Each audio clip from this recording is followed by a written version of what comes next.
Hello students, welcome to the second session of Nuclear Physics. Myself Latayan, Assistant Professor of Physics, Government First Grade College, Sulya. In this session, we're going to study about the radioactive disintegration and radioactive equilibrium of the first unit, that is nuclear decay and spectra of nuclear radiation.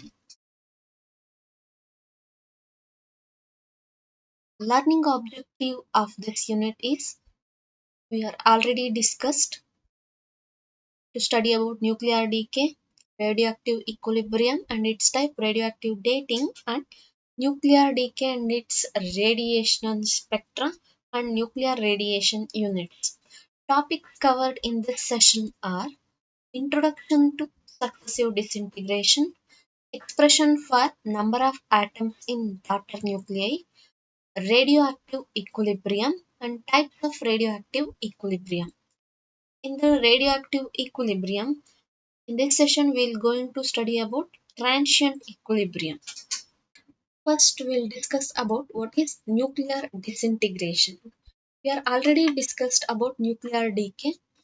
So that is nothing but nuclear disintegration, the process by which an unstable nucleus loses its energy by emitting radiation. That is called as nuclear disintegration or nuclear decay. In general, it is also called as radioactivity. So it is a nuclear phenomenon where the nucleus will change. So now we'll learn about what is successive disintegration. If a radioactive element A disintegrates to form another radioactive element B, which again disintegrates to another element C, such decay is called as successive disintegration. So ರೇಡಿಯೋಆಕ್ಟಿವಿಟಿನಲ್ಲಿ ಒಂದೇ ಸತಿ final end product ಬರೋದಿಲ್ಲ since it is unstable. So number of times alpha rays emit ಮಾಡ್ತಾ ಇರುತ್ತೆ, beta race emit ಮಾಡ್ತಾ ಇರುತ್ತೆ, gamma race emit ಮಾಡ್ತಾ ಇರುತ್ತೆ. ಒಂದ್ಸತಿ ಆಲ್ಫಾ ರೇಡಿಯೇಷನ್ ಎಮಿಟ್ ಆಯ್ತಂದ್ರೆ it will becomes another element since it is also unstable. So this further undergo disintegration, and if it emits beta rays, again it may be stable or unstable. So the process will continues until a stable end product is attained. So the chain of disintegrations, that is called as successive disintegration. So first element A ಇರುತ್ತೆ. A alpha beta gamma ರೇಸ್ನ emit ಮಾಡಿಕೊಂಡು ಯಾವುದಾದ್ರೂ ಎರಡು ಅಥವಾ ಒಂದನ್ನ emit ಮಾಡಿ ಇನ್ನೊಂದು element ಆಗಿ ಕನ್ವರ್ಟ್ ಆಗುತ್ತೆ. If that is not stable ಅಂದ್ರೆ, ಅದು ಸ್ಟೇಬಲ್ ಆಗಿಲ್ಲ ಅಂದ್ರೆ ಅದು ಕೂಡ ಏನ್ ಮಾಡುತ್ತೆ, ರೇಡಿಯೇಷನ್ಸ್ ನ ಎಮಿಟ್ ಮಾಡ್ತಾ ಹೋಗುತ್ತೆ.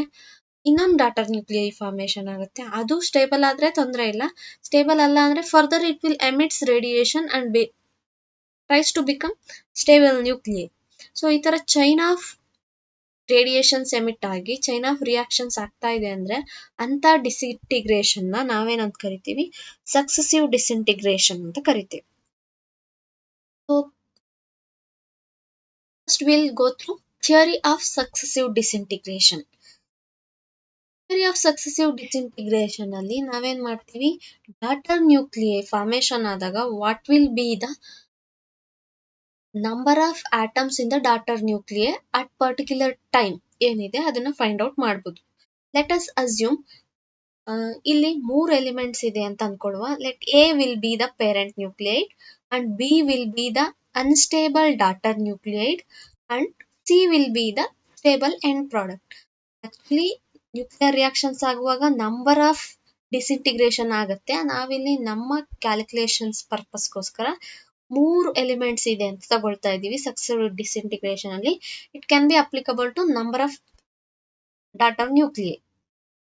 Let us consider that n0 be the number of atoms of the parent nucleid A at a time t is equal to 0. That means ಯಾವುದೇ ರಿಯಾಕ್ಷನ್ ಶುರು ಆಗಿಲ್ಲ, ಇನ್ನು ಆಗಷ್ಟೇ ರೇಡಿಯೇಷನ್ ಎಮಿಟ್ ಮಾಡಕ್ಕೆ ಶುರು ಆಗ್ತಾ ಇದೆ.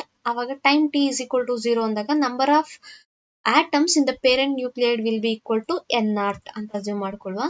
And n1 be the number of atoms of the parent nucleide at the time instant t. ಒಂದು 5 minutes ಆಗಿದೆ ಅಂತ ಅನ್ಕೊಳ್ಳುವ. 5 ಮಿನಿಟ್ಸ್ ಆದಾಗ ಎಷ್ಟು ನಂಬರ್ ಆಫ್ ಎಲಿಮೆಂಟ್ಸ್ ಇದೆ ನಂಬರ್ ಆಫ್ ಆಟಮ್ಸ್ ಇದೆ ಪೇರೆಂಟ್ ನ್ಯೂಕ್ಲಿಯೈಡ್ ಅಲ್ಲಿ ಅಂದ್ರೆ n1 be the number of atoms in the parent nucleide after some time and n2 be the number of atoms present in the daughter nucleide at time instant t.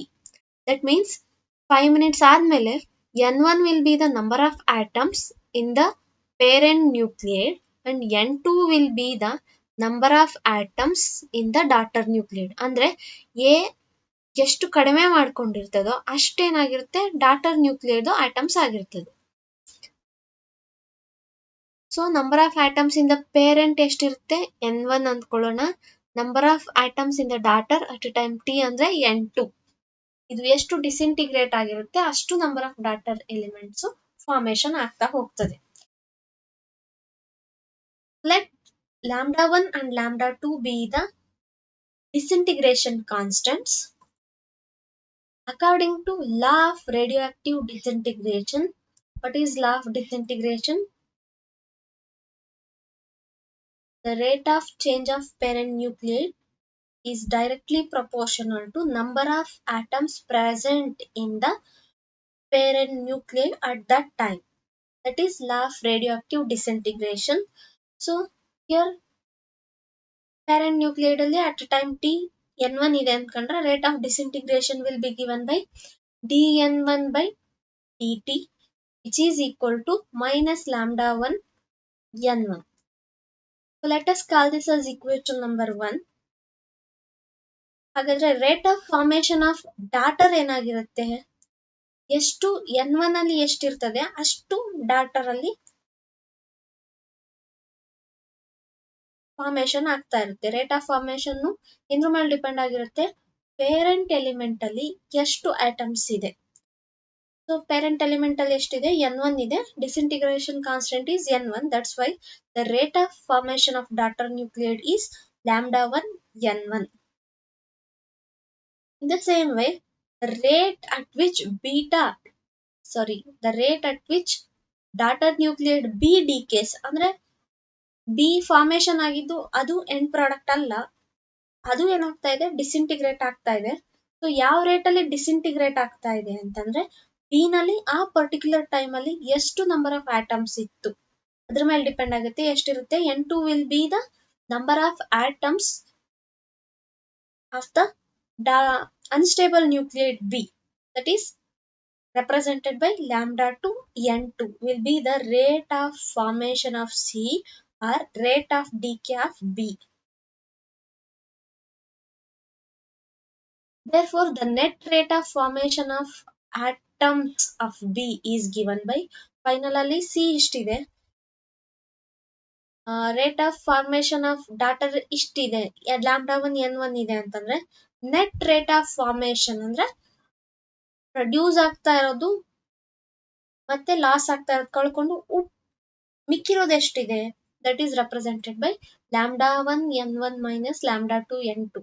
That is the net rate of formation of B. Or it can also be represented as rate of formation of B is nothing but dn2 by dt which is equal to lambda 1 n1 minus lambda 2 n2. But we know that from the radioactive disintegration n1 is equal to n0 e power minus lambda 1 into t. Therefore dn2, so ಇಲ್ಲಿ n1 ಇರೋ ಕಡೆ n0 e power minus lambda t ನ substitute ಮಾಡಿದ್ರೆ dn2 by dt is equal to lambda 1 n0 e power minus lambda 1 into t minus lambda 2 n2. So ಇದನ್ನ ಈ ಕಡೆ ತಗೊಂಡ್ ಬಂದ್ರೆ ಈಕ್ವಲ್ಸ್ ಇಂದ dn2 by dt plus lambda 2 n2 is equal to lambda 1 n0 e power minus lambda 1 into t. Call this as equation number 2. Multiplying both sides of equation by e power lambda 2 into t will get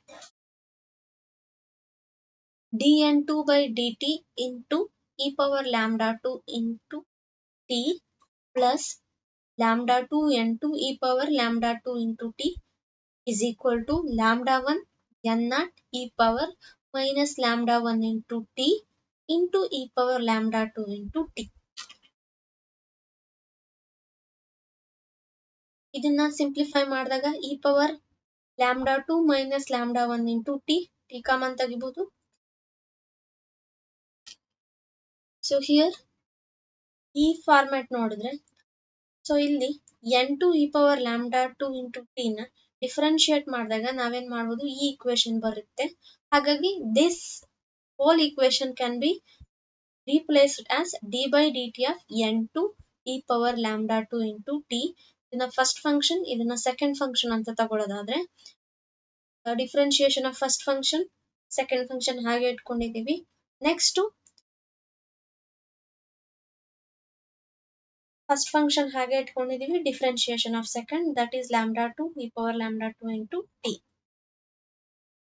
On integration of this equation will get, so integration ಮಾಡಿದಾಗ d by dt cancel ಆಗುತ್ತೆ, ಉಳಿದಿದ್ದು n2 into e power lambda 2 into t is equal to, ಇದಕ್ಕೆ integration ಮಾಡಿದಾಗ lambda 1 is a constant, n naught is a constant, integration of e power lambda 2 minus lambda 1 into t ಏನಾಗುತ್ತೆ, e power ax divided by a, e power ax ಹಾಗೆ ಇದೆ, lambda 2 minus lambda 1 into t, a is nothing but lambda 2 minus lambda 1, ಇಲ್ಲಿ ಯಾವುದೇ ತರದ limiting values ಇಲ್ಲ, ಹಾಗಾಗಿ ನಾವೇನ್ ಮಾಡ್ತೀವಿ, ಇಂಟಿಗ್ರೇಟಿಂಗ್ ಕಾನ್ಸ್ಟೆಂಟ್ c ನ ಹಾಕೊಂಡಿದೀವಿ. Consider this as equation number 3. Let us evaluate what is the value of c. So initially at time t is equal to 0 ಆದಾಗ n1 is equal to ಏನಾಗಿರುತ್ತೆ, n0 ಆಗಿರುತ್ತೆ, ಯಾವುದೇ disintegration ಆಗಿರೋದಿಲ್ಲ. Initial ಆಗಿ n0 ಇತ್ತಂದ್ರೆ t 0 ಇದ್ದಾಗ n0 is nothing but n1 ಆಗಿರುತ್ತೆ.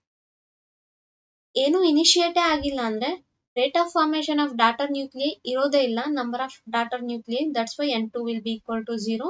Substituting these in equation t will get, so this will n2 will be 0, 0 multiplied by e power something, that is 0 is equal to n0, ಹಾಗೆ ಇಲ್ಲಿ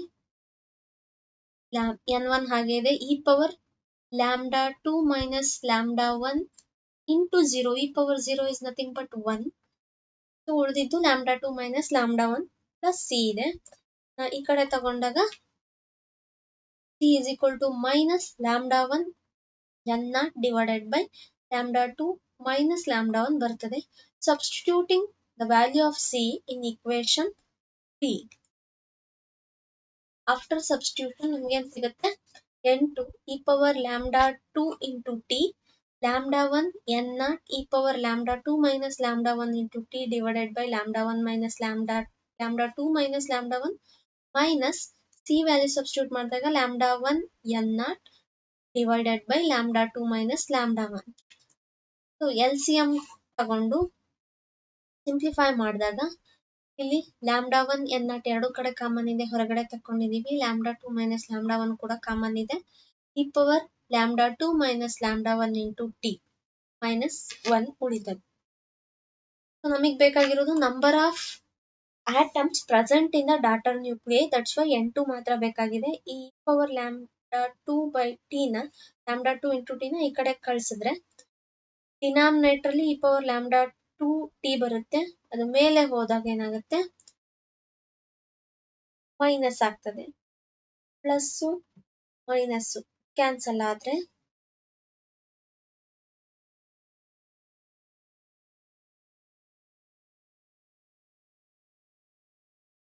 ಒಂದ್ ಜಾಗದಲ್ಲಿ e power minus lambda 2 ಹಾಗೆ ಇದೆ, ಇಲ್ಲಿ lambda 2 into T, ಇಲ್ಲಿ lambda 2 into T, plus minus cancel ಆಗುತ್ತೆ, ಉಳಿದಿದ್ದು e power minus lambda 1 into T. So this equation gives the variation of number of atoms of B with time. Next coming to radioactive equilibrium. During successive disintegration, radioactive during successive radioactive disintegration, when the number of atoms of each member of a radioactive series becomes constant, then it is said to be in radioactive equilibrium with its parent nuclide. So radioactive disintegration ನಡಿಬೇಕಾದ್ರೆ ಯಾವುದೋ ಒಂದು ಟೈಮಲ್ಲಿ ಎದು number, B number ಮತ್ತೆ ಸಿದು number ಏನಾಗಿರುತ್ತೆ, ಎಲ್ಲ same ಬರ್ತಾ ಹೋಗ್ತದೆ. ಆವಾಗ ಒಂದು ಪ್ರಾಬ್ಲಮ್ ಇರ್ತಿತ್ತಲ್ಲ, ಇದ್ರಲ್ಲಿ ಒಂದು ಹೂ ಓದಿದ್ರೆ ಎಷ್ಟೋ ಆಗತ್ತೆ ಅಂತ. ಆ ಥರ ಇಲ್ಲಿ ಯಾವುದೋ ಒಂದು ಪರ್ಟಿಕ್ಯುಲರ್ ನಂಬರ್ ತಗೊಂಡಾಗ rate of formation of disintegration of parent is equal to rate of formation of daughter ಆಗಿರುತ್ತೆ. ಎಲ್ಲಾ ಡಾಟರ್ ನ್ಯೂಕ್ಲಿಯೈದು ಆಟಮ್ಸು ಸೇಮ್ ಇರ್ತದೆ. ಅಂತ ಟೈಮಲ್ಲಿ ನಾವೇನಂತ ಕರಿತೀವಿ, thus radioactive disintegration is under equilibrium with its parent nuclide ಅಂತ ಕರಿತೀವಿ. At this stage, the rate at which the new atoms are formed is equal to the rate at which the atoms of the nucleide are disintegrated. Atom A ನಲ್ಲಿ ಎಷ್ಟು disintegrate ಆಗ್ತಾ ಇದೆಯೋ atom B ನಲ್ಲಿ ಅಷ್ಟು formation ಆಗ್ತಾ ಇರುತ್ತೆ, ಮತ್ತೆ atom B ನಲ್ಲಿ ಎಷ್ಟು ಡಿಸಿಂಟಿಗ್ರೇಟ್ ಆಗ್ತಾ ಇದೆಯೋ ಆಟಮ್ ಸಿ ನಲ್ಲಿ ಅಷ್ಟೇ ಫಾರ್ಮೇಶನ್ ಆಗ್ತಾ ಇರ್ತದೆ. That is called as radioactive equilibrium. ಇದರಲ್ಲಿ 2 ಟೈಪ್ಸ್ ಆಫ್ ಈಕ್ವಿಲಿಬ್ರಿಯಂ ಬರ್ತದೆ. ಒಂದು secular equilibrium, another one is transient equilibrium. So let us learn about secular equilibrium. So secular equilibrium ಅಂದ್ರೆ, in this case, if two element of the series secular equilibrium ಬರ್ಬೇಕಂದ್ರೆ ಎರಡೇ element ಇರಬೇಕು. ರೇಡಿಯೋಆಕ್ಟಿವ್ disintegration ಆಗ್ಬೇಕಂದ್ರೆ A ಮತ್ತೆ B ತಗೊಳ್ಳೋದಾದ್ರೆ, when the half life of parent is very long compared to daughter nucleus. Half life ಆಗ್ಲೇ ಹೇಳಿದೀವಿ, ಅದರಲ್ಲಿರುವಂತ ಅರ್ಧದಷ್ಟು ಎಲಿಮೆಂಟ್ಸ್ ಖಾಲಿ ಆಗ್ಲಿಕ್ಕೆ ತಗೊಳ್ಳೋಂಥ time, that is half life. ಅದೇನಾಗಿರ್ಬೇಕು, ತುಂಬಾ ಜಾಸ್ತಿ ಇರಬೇಕು compare to the daughter nuclide. ಅಂದ್ರೆ half life of the parent is very long compare to half life of the daughter nuclide. That is ಇಲ್ಲಿ disintegration of lambda 2, that is disintegration constant lambda 2 is very much greater than lambda 1 ಆಯ್ತಂದ್ರೆ, ತುಂಬಾ ಜಾಸ್ತಿ ಇರೋದ್ರಿಂದ disintegration lambda 2 minus lambda 1 is equal to nearly equal to lambda 2. Since lambda 1 is nearly equal to 0,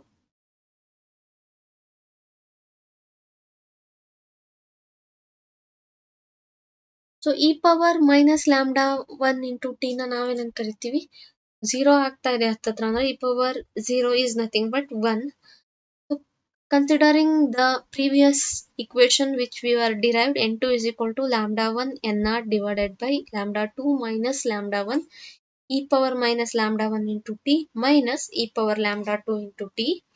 so ಇದನ್ನ substitute ಮಾಡಿದಾಗ, so here lambda 2 minus lambda 1 is nearly equal to lambda 2. E power minus lambda 1 is 1 minus e power minus lambda 2 into t. So after very long time, that means e power minus lambda 2 into t, ಅಂದ್ರೆ since t is very large, e power minus t ಏನಾಗುತ್ತೆ, it will be negligible. ಅದನ್ನ ತೆಗೆದು ಹಾಕ್ತೀವಿ. ಹಾಗಾಗಿ this equation becomes n2 is equal to lambda 1 n naught divided by n2. ಅಥವಾ this can be rewritten as lambda 2 n2 is equal to lambda 1 n naught. So here, but n naught is equal to n1 ಯಾಕಂದ್ರೆ the mean life of t1 of the parent nucleate element is very large. Mean life time ತುಂಬಾ large ಇರೋದ್ರಿಂದ we can represent as n naught is equal to n1. That's why,